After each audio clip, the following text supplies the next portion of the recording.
Good morning, orchid gardening growers, lovers, whatever you are. It's going to be a quick video. Now, during the summer months, sometimes if you've got an orchid, they put them in the garden. Now, I've done this with a couple of Phalaenopsis, aka the moth orchid. This is the most common orchid that you'll find, the Phalaenopsis. It's found in most supermarkets nowadays. It's classed as the ideal house plant because of the minimum temperature which they like, which is about 15 degrees C. And most households don't go below 15 degrees C. I know mine hasn't, even in the coldest year last year I think it went to 14, which is fine. Now, most people put them outdoors to get them some fresh air, but they need to be out of the sun. That's why I've hung them up with these hangers. And you've got to make sure they're just well watered over summer. Now, in the UK at the moment, it is starting to get, summer is definitely gone. We've had absolute fabulous summer. It's been really warm, but the problem with the UK is what seems to happen is once you get a bit of rain, it seems to knock the air temperature. You know, like when you're abroad, it just always seems to be there. With the UK, the air temperature quickly goes, so you've not got that lovely warm air feeling. It's hard to explain, but anyway, that's definitely gone now in the UK. Temperatures have definitely dropped at night. I think here in Nottingham where I am, I bet we've dropped to 8, 9, 10 degrees at night already, and it's still early September. So no doubt we're going to get some nice sun. It's a nice sunny day today. There's bits of clouds in the sky, but the weather has turned. So this is that time of year where actually the day temperatures are fine, but the night temperatures you may be getting a little bit low now for orchids to be outside. Not only that, is a bigger risk as well now is the water. So if it rains, we've had some rain lately, look, the ground sodden. So it's when they're wet and cool, that's where rots will occur. Can you see the conditions now? Look, absolutely perfect look for an orchid. See the light, bright but no direct sun. It's hanging up like it was clinging to a tree. And the airflow, look at the airflow.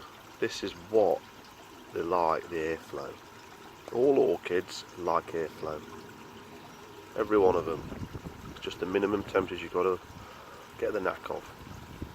So anyway, I'm getting to the point. The point is that at this time of year, no matter where you are in the world, if you keep your orchids outside, you've got to monitor your temperatures. Now, because the temperatures are getting lower, the chances are you're getting to that time of year where you're going to get caught out. The conditions are changing, they are not as stable, so you've got to do something about it.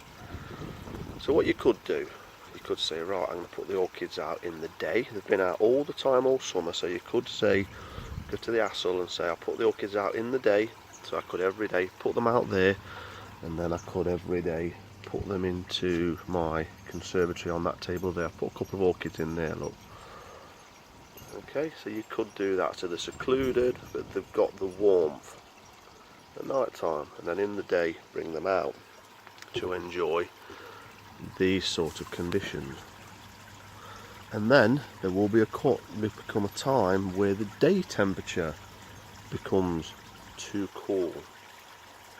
So in a nutshell, if the nighttime temperatures are going below 15 degrees C outside, this is the time when you've got to start thinking of get them in. They'll be okay if they're dry for a short period, and what you might find is them being outside will produce spikes. Look, I've got a new spike on this one.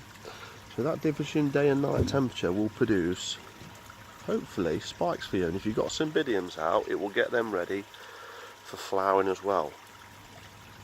So Phalaenopsis can be out in the day, but they want to be going in at night now, I'd say, 'cause it's getting too risky. We're getting down towards 10 degrees C now, and you will get caught out. So start getting those in. Hopefully the last couple of weeks with the temperature difference has promoted and initiated flower spikes, or it's within the plant to initiate flower spikes, but the daytime temperature would definitely help if you keep it going for a few more weeks. Cymbidiums, I would say you can still get away with those at night. Cymbidiums, 10 degrees C minimum, 10, 9, 8 if dry, minimums, and then get those in to secluded, cool, dry temperatures indoors, and then they should flower. What Cymbidiums don't like is to be indoors and it's shaded, watered like an house plant. They will just grow green and flower, and won't flower. Okay, so I just thought I would share that. This has gone on too desiccated. Look, I'm not giving this enough because of the airflow. It's still alive, but it's just not getting enough moisture. It's drying out so quick. That one needs doing. There's got a bit of moisture, needs watering, and needs repotting as well. So what I'll do, I'll do a repotting video on that one soon, and I might actually just repot that as well. I think that mix, the mix is okay, bottle looks okay, but it's just lacking a bit, isn't it? It's just growing out of the pot a bit, look, roots exposed. So I'll repot those. So there you go, a few tips there, and it's just in a Virginia Red Robin bush that I bought, and I've just trimmed, just so it's just got a bit of a canopy. Otherwise, just going into it would have been, if I'd have left that, it would leaves there, just be a big massive mass. I've just trained it to be open canopy with my koi pond. So you've enjoyed just a few little tips there. Please subscribe, please pass on the message, please join the love of orchids and gardening. I've got koi groups as well, friendly koi keepers if you're interested in water and ponds. And yeah, please thumbs up, please like. Thank you very much. Have a nice day. Bye.